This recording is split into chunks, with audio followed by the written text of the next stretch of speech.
الحمد للہ وحدہ والصلاة والسلام علی من لا نبی بعدہ اعوذ باللہ من الشیطان الرجیم بسم اللہ الرحمن الرحیم۔ انواع العبادہ یعنی عبادت کی اقسام یا عبادت کی قسمیں، یہ ہمارا موضوع شروع ہوا تھا اصول ثلاثہ کی کتاب میں، اور شیخ نے بہت ساری اقسام کا تذکرہ کیا تھا۔ پچھلی کلاس میں ہم نے دعا کے بارے میں پڑھا تھا۔ آج انشاءاللہ ہم الخوف اور الخشیہ یعنی خوف اور خشیت، یہ دونوں ایک ساتھ پڑھیں گے انشاءاللہ، کیونکہ دونوں ایک ہی ہے، ان کا مطلب، ان کا مفہوم ایک ہی ہے، تو انشاءاللہ دونوں کو ایک ساتھ ہی ہم لے لیں گے۔ الخوف اور الخشیہ، خوف اردو میں بھی خوف کہتے ہیں، اور الخشیت یہ عربی کا لفظ ہے، اسے ہم اردو میں خشیت کہتے ہیں۔ ان دونوں کا مطلب ایک ہی ہے کہ ڈر۔ خوف کا مطلب ہی ہے ڈرنا، اور خشیت کا مطلب ہے ڈرنا۔ تو پہلے شیخ کی عبارت لے لیتے ہیں۔ شیخ نے یہاں لکھا ہے وَدَلِيلُ الْخَوْفِ قَوْلُهُ تَعَالَى فَلَا تَخَافُوهُمْ وَخَافُونِي إِن كُنتُم مُؤْمِنِينَ، کہ صرف اللہ تعالیٰ ہی سے ڈرنا چاہیے، اور اس کی دلیل یہ فرمان باری تعالیٰ ہے۔ سورہ آل عمران کی آیت نمبر 175 کا ایک جز شیخ نے لکھا ہے فَلَا تَخَافُوهُمْ وَخَافُونِي إِن كُنتُم مُؤْمِنِينَ، کہ لوگوں سے نہ ڈرنا اور تم مجھ سے ہی ڈرنا، مجھ سے ہی ڈرنا اگر تم حقیقت میں صاحب ایمان والے ہو۔ یعنی تمہارے ایمان کا تقاضا یہ ہے کہ تم لوگوں سے نہ ڈرنا، ٹھیک ہے، اور کسی اور سے نہ ڈرنا، کسی مخلوق سے نہ ڈرنا، بلکہ صرف خالق کائنات اللہ سبحانہ و تعالیٰ سے ہی ڈرنا۔ تو یہ ڈر جو ہے یہ دل کی عبادت ہوتی ہے، کیونکہ قلبی کیفیت کا نام ہے۔ خشیت کا مطلب بھی یہی ہے، ڈر اور خوف کا، تو یہ قلبی کیفیت ہے، یعنی دل کے اندر یہ خوف یا خشیت ہوتی ہے، اسے ڈر کہتے ہیں۔ تو یہ قلبی عبادت ہے، اور یہ اللہ کے لیے خاص ہونی چاہیے۔ خشیت کے بارے میں شیخ لکھتے ہیں وَدَلِيلُ الْخَشْيَةِ قَوْلُهُ تَعَالَى فَلَا تَخْشَوْهُمْ وَاخْشَوْنِي، سورہ بقرہ کی آیت نمبر 150 کا ایک جز ہے، مکمل آیت نہیں ہے۔ فَلَا تَخْشَوْهُمْ وَاخْشَوْنِي، کہ شیخ لکھتے ہیں کہ خشیت یہ بھی اللہ کے لیے ہونی چاہیے۔ اس کی دلیل اللہ پاک کا اس فرمان ہے سورہ بقرہ آیت نمبر 150 کہ ان سے نہ ڈرو اور مجھ سے ہی ڈرو، یعنی ان سے نہ ڈرو، کسی مخلوق سے نہ ڈرو، بلکہ مجھ سے ہی ڈرو۔ تو یہ دو چیزیں ہیں، خوف اور خشیت۔ تو جو شیخ کی جو نے دونوں دلائل لکھے ہیں، ان دونوں عبارتوں کو دیکھ لیتے ہیں، اس کے بعد انشاءاللہ اس کی تعریف اور اس کے معنی مفہوم کے حوالے سے کچھ نصیحتیں جو میرے لیے آپ کے لیے ہیں وہ دیکھتے ہیں انشاءاللہ۔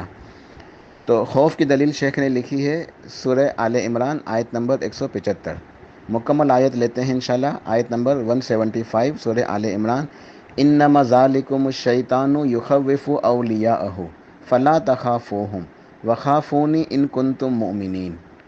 اللہ پاک نے ارشاد فرمایا کہ یہ تو بس شیطان ہی ہے جو اے ایمان والو تمہیں اپنے دوستوں سے، یعنی اپنے ساتھیوں سے، یعنی اپنے لشکروں سے، اپنے ساتھیوں سے، اپنے لشکروں سے، اپنے چیلے چانٹوں سے تمہیں ڈراتا ہے۔ فلا تخافوہم، تم ان سے ہرگز خوف نہ کھانا، ان سے ہرگز نہ ڈرنا۔ وخافونی ان کنتم مؤمنین، اگر تم ایمان والے ہو، ایمان میں سچے ہو، تو پھر تم مجھ سے ہی ڈرنا۔ یہ اس آیت کا مفہوم ہے کہ یہ شیطان جو ہے یہ لوگوں کو ڈراتا ہے مختلف حربوں سے۔ تو اپنے ساتھیوں سے، اپنے جو چیلے چانٹے ہیں، اس کے ساتھ جو ہوتے ہیں، اس کے ساتھی، اس کے دوست، اس کے اولیاء، ان سے ڈراتا ہے۔ اور وہ کون ہوتے ہیں؟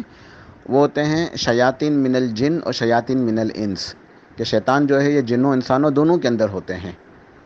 شیطان ایک صفت ہے، یعنی اللہ کا نافرمان، باغی، سرکش، ٹھیک ہے۔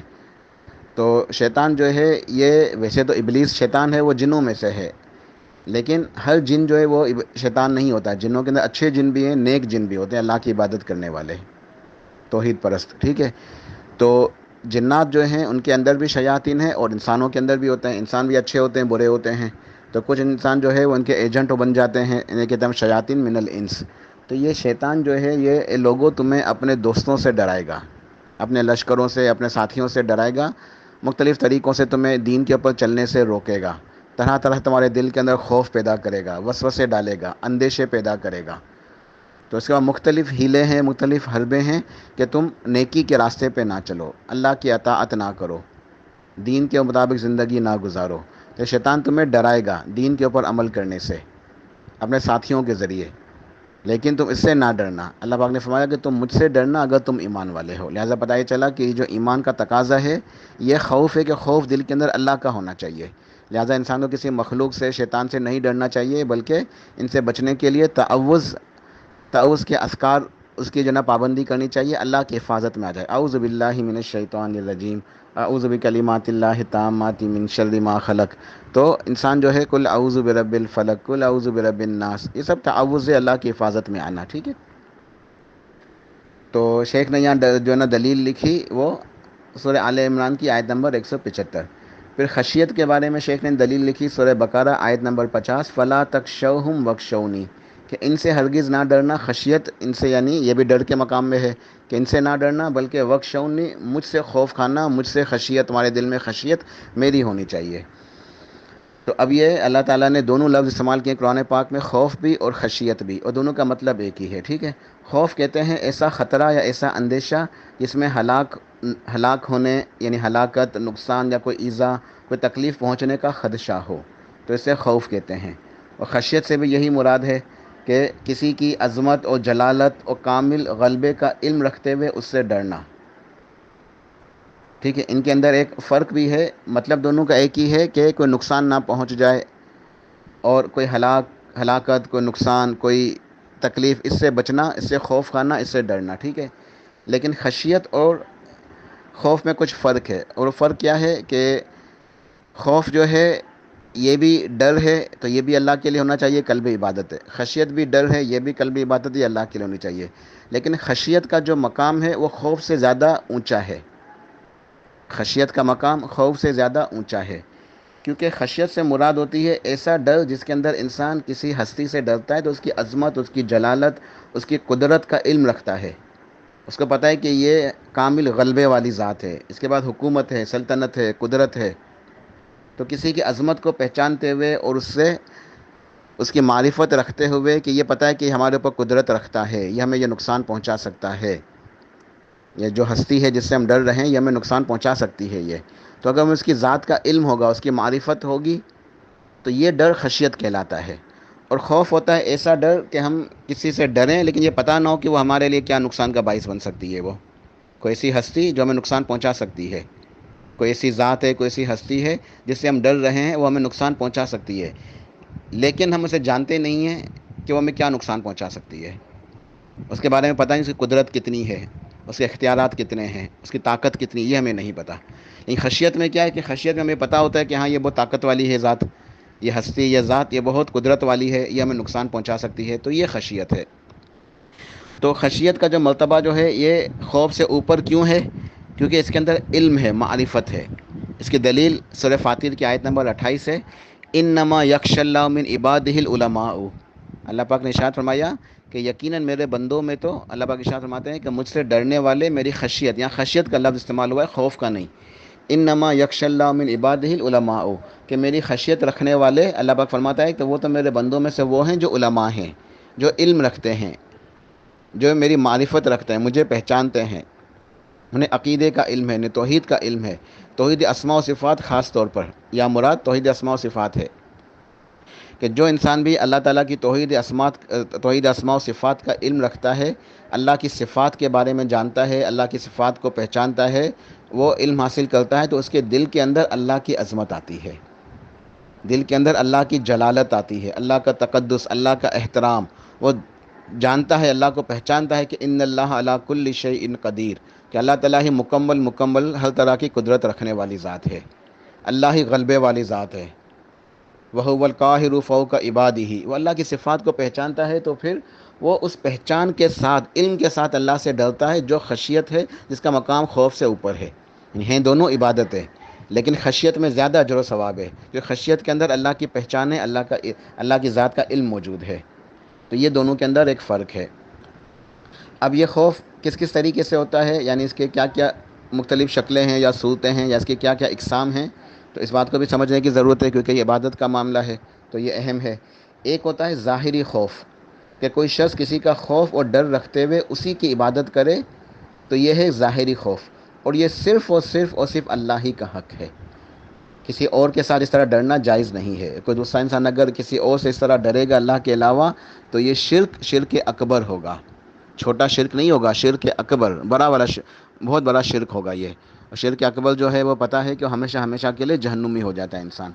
تو کوئی انسان کسی اللہ کے کسی بھی ہستی سے ایسا ڈرے کہ اس ڈر کی وجہ سے، خوف کی وجہ سے اس کی عبادت کرنے لگے، تو یہ ہے ظاہری خوف، جیسے خوف عبادت بھی کہتے ہیں. تو ظاہر ہے کہ یہ اللہ کے لیے ہوگا تو یہ عبادت ہے کہ ایک انسان اللہ سے اتنا ڈرتا ہے کہ وہ اللہ کی عبادت کرتا ہے، گناہ نہیں کرتا، نافرمانی نہیں کرتا، نمازیں ادا کرتا ہے، ساری نیکیاں کرتا ہے کہ اللہ سے وہ ڈر رہا ہے. تو یہ تو بہت خوبصورت جو ہے نا یہ نیکی ہے، یہ تو عمل بہت اچھا ہے کہ قلبی عبادت ہے، اور یہ اس کو انسان کو جنت میں لے کے جانے والا عمل ہے. لیکن اگر ایک انسان کسی اور سے ایسا ڈرے اللہ کے علاوہ کہ اس کا ڈر اسے عبادت کے اوپر مجبور کر دے تو یہ شرک اکبر ہو جائے گا. تو اس کو ظاہری خوف بھی کہتے ہیں، خوف عبادت بھی کہتے ہیں. تو ظاہری خوف کے بعد دوسرا خوف ہے، وہ ہے سری خوف، یعنی خوف خفی یا پوشیدہ، جو چھپا ہوا ہے، نظر نہیں آتا. ٹھیک ہے، اس کا مطلب یہ ہے کہ انسان کسی قبر والے سے، کسی درگاہ والے سے، کسی ولی اللہ سے وہ اس طرح پوشیدہ طور پہ ڈرے کہ کہیں یہ مجھے نقصان نہ پہنچا دے. ٹھیک ہے، اب صاحب قبر جو ہے مزار والا، تو کسی سے انسان ایسا ڈرے. اچھا، یہ مزار والے جو مرے ہوئے ہوتے ہیں نا، کچھ لوگ زندہوں سے بھی ایسے ڈرتے ہیں کہ ہمارے پیر صاحب وہاں موجود نہیں ہوتے، وہ ہزاروں میل دور ہیں، دوسرے شہر میں ہیں، دوسرے ملک میں ہیں، لیکن وہ ان سے ڈر رہے ہوتے ہیں. تو کسی بھی زندہ سے یا کسی بھی مردہ سے اس طرح پوشیدہ طور پہ ڈرنا کہ یہ کہیں مجھے نقصان نہ پہنچا دے، کہ ان کے پاس کوئی طاقت اختیار ہے نقصان پہنچانے کے، نفع نقصان کے لیے، تو اگر یہ مجھے نقصان پہنچا دیں گے تو میرا نقصان ہو جائے گا.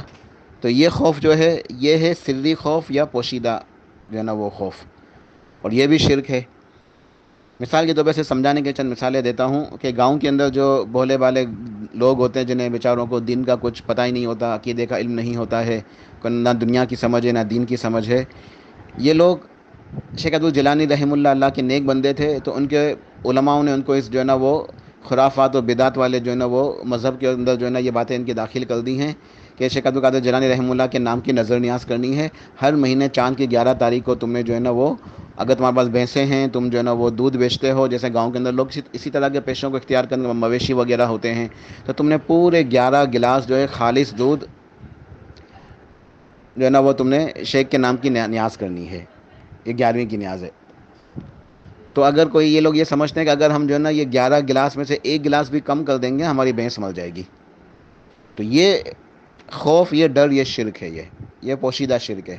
کہ ڈر کس سے رہیں؟ شیخ عبدالقادر جیلانی رحمہ اللہ سے. حالانکہ وہ تو اللہ کے نیک بندے تھے، اب تو اللہ کے پاس سے ان کا دنیا میں کوئی تصرف ہے ہی نہیں، کوئی اختیار ہے ہی نہیں. یہ تو عقیدہ رکھنا کہ کوئی نفع دے سکتا ہے، کوئی نقصان دے سکتا ہے، کسی کا اختیار چلتا ہے، کسی کا حکم چلتا ہے، یہ تو اللہ کی صفت ہے. اور نہ شیخ ایسے ظالم تھے کہ جو نہ کسی کو ایک گلاس دودھ کم ہوگا، 11 میں سے 10 گلاس ہو جائیں گے تو وہ کسی کی بھینس کو مار دیں گے. لیکن لوگ اس طرح کے جو ہے نا عجیب عجیب عقیدے رکھتے ہیں. ایسے یہ کتاب کے اندر جو ہے یہ اہل البدع کی کتابوں کے اندر بہت عجیب عجیب کرامات اولیاء کے نام سے جو ہے نا کرامتیں لکھی ہوتی ہیں، جنہیں پڑھ کے یقین بھی نہیں آتا کہ آج کے دور میں بھی ایسی باتیں جو ہے نا وہ لکھی جاتی ہیں، چھپتی ہیں، لوگ پڑھتے بھی ہیں، لیکن یہ حقیقتیں ہیں ایسی چیزیں موجود ہیں دنیا کے اندر.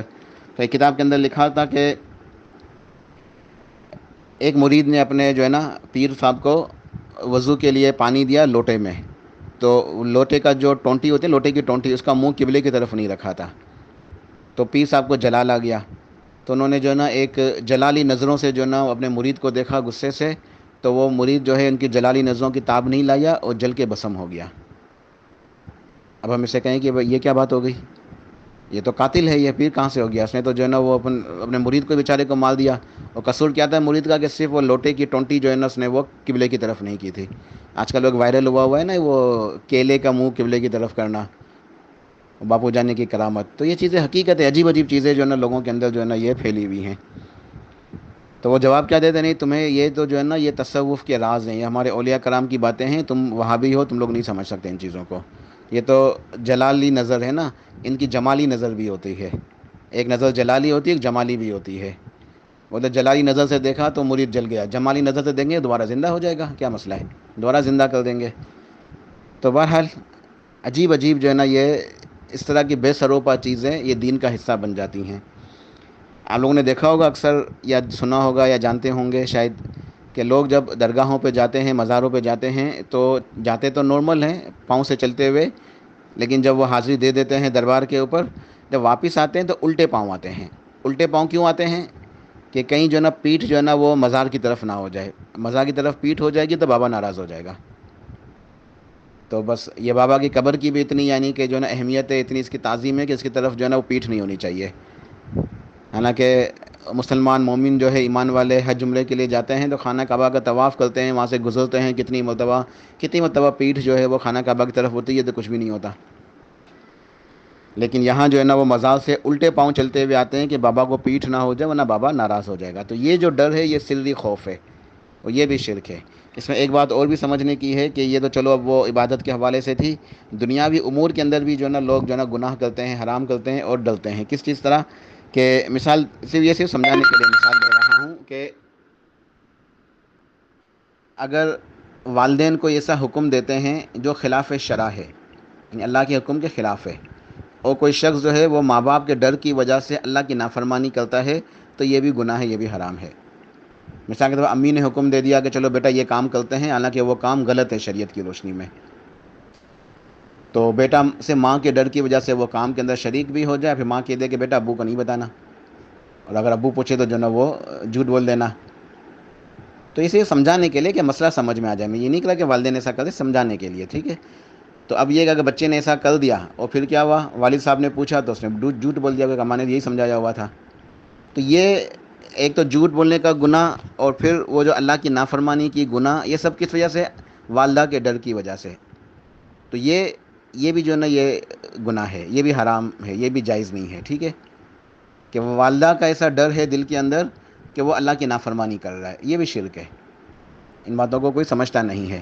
اس کی عام مثال شادی بیاہ کے معاملات ہیں۔ شادی بیاہ کے معاملات میں کیا ہوتا ہے کہ انسان بہت سارے منکرات کرتا ہے، بہت ساری رسمیں ہوتی ہیں، اسراف ہوتا ہے، فضول پیسہ خرچ ہوتا ہے، ادھار لے کے لوگ جو ہے نا وہ شادیوں میں فضول رسومات کے اندر پھر موسیقی اور بے پردگی، عورتوں مردوں کا اختلاط، ایک ساتھ جو ہے نا وہ فنکشنز، پھر وہاں بڑے بڑے اسپیکرز لگا کے جو ہے نا بہت تیز آواز سے موسیقی، گانے، پھر گانا بجانا اور ڈانس، باقاعدہ ڈانس ہوتا ہے شادی بیاہ کے اندر۔ تو کسی کو اگر نصیحت کی جائے، سمجھایا جائے کہ بھئی یہ سب کیوں کر رہے ہیں، ابھی تو جائز نہیں ہے، تو کیا کہتے ہیں، اگر یہ سب نہیں کریں گے تو خاندان والے کیا کہیں گے؟ تو خاندان والوں کے ڈر کی وجہ سے جو ہے نا اللہ کی نافرمانی کر رہے ہیں، خاندان والوں کے ڈر کی وجہ سے اللہ کی نافرمانی ہو رہی ہے، تو یہ بھی شرک ہے۔ کہ ڈر تو دل، یہ تو عبادت ہے نا، ڈر، یہ ڈر تو اللہ کے لیے ہونا چاہیے، لیکن خاندان والوں کا ڈر ہے، برادری والوں کا ڈر ہے، عورتیں تانے دیں گی، مرد باتیں کریں گے، تانے سننے کو ملیں گے، تو یہ بہت بڑا مسئلہ ہے۔ مجھے یاد آ گئی بات، ابو طالب سرتاج رسول پیارے نبی رسول اللہ صلی اللہ علیہ وسلم کا چچا، اور آپ سے محبت کرتا تھا اور آپ کا دفاع کرتا تھا، ہمیشہ آپ کا ساتھ دیا، آپ کی مدد کی، دین اسلام کے لیے بڑی خدمات ہے ابو طالب کی، آپ کے چچا ابو طالب کی اسلام کے لیے بہت ہی خدمات ہیں۔ شعب ابی طالب کے اندر جب مسلمان محصور تھے 3 سال تک، کتنی مشکلات کا دور تھا، ابو طالب بھی جو ہے ان کے ساتھ موجود تھا، تکلیفیں اٹھائیں، سب کچھ کیا اسلام کے لیے، لیکن بیچارے کے پاس کلمہ نہیں تھا۔ تو اس کا جو ہے نا ایک دیوان ہے شاعری کا، کیونکہ عرب لوگ شاعر ہوتے ہیں پیدائشی طور پہ، تو اس کے اندر جو ہے نا اس نے اسلام کی تعریفیں کی ہیں اپنے اشعار کے اندر، اپنی شاعری کے اندر، اور یہ بات اس کے اشعار کے اندر موجود ہے۔ وہ لکھتا ہے ابو طالب شعروں کے اندر اپنی، کہ میں جانتا ہوں کہ میرا بھتیجا سچا ہے، یہ کبھی جھوٹ نہیں بولتا، یہ صادق ہے، یہ امین ہے، اور جو دین اس کے اوپر نازل ہوتا ہے یہ دین بھی سچا ہے، اور سب سے بہترین دین ہے، سب سے بہترین یہ راستہ ہے۔ لیکن آگے کیا کہتا ہے، اگر مجھے اپنی برادری کا خوف نہ ہوتا، برادری کی عورتوں کے طعنوں کا خوف نہ ہوتا، برادری والے باتیں کریں گے، طعنے دیں گے، طنز ہوں گے میرے اوپر، تو میں اپنے بھتیجے کے دین کو قبول کر لیتا، صرف اس وجہ سے کہ اپنی برادری کا خوف، لوگ کیا کہیں گے، عورتیں طعنے دیں گی، مرد باتیں کریں گے، اس بد نصیب نے جو ہے وہ کلمہ نہیں پڑھا، اسلام قبول نہیں کیا اور ناکام ہو گیا۔ تو بہرحال یہ بہت خطرناک جو ہے نا، کبھی کبھی میں سوچتا ہوں تو مجھے بہت زیادہ ڈر بھی لگتا ہے اور حیرت ہوتی ہے کہ کیسا ابو طالب، اس کا ذہن اگر کلمہ پڑھ لیتا تو کتنا اونچا مقام مل جاتا، ذرا سوچیں کہ صحابی بن جاتا، اور اس کی کتنی خدمات تھی، اس کی اللہ کے نبی کا سگا چچا، جنت فردوس، جنت عدن میں چلے جاتا ہے، لیکن صرف کہ جو نا برادری والوں کی وجہ سے اس نے کلمے کو انکار کر دیا۔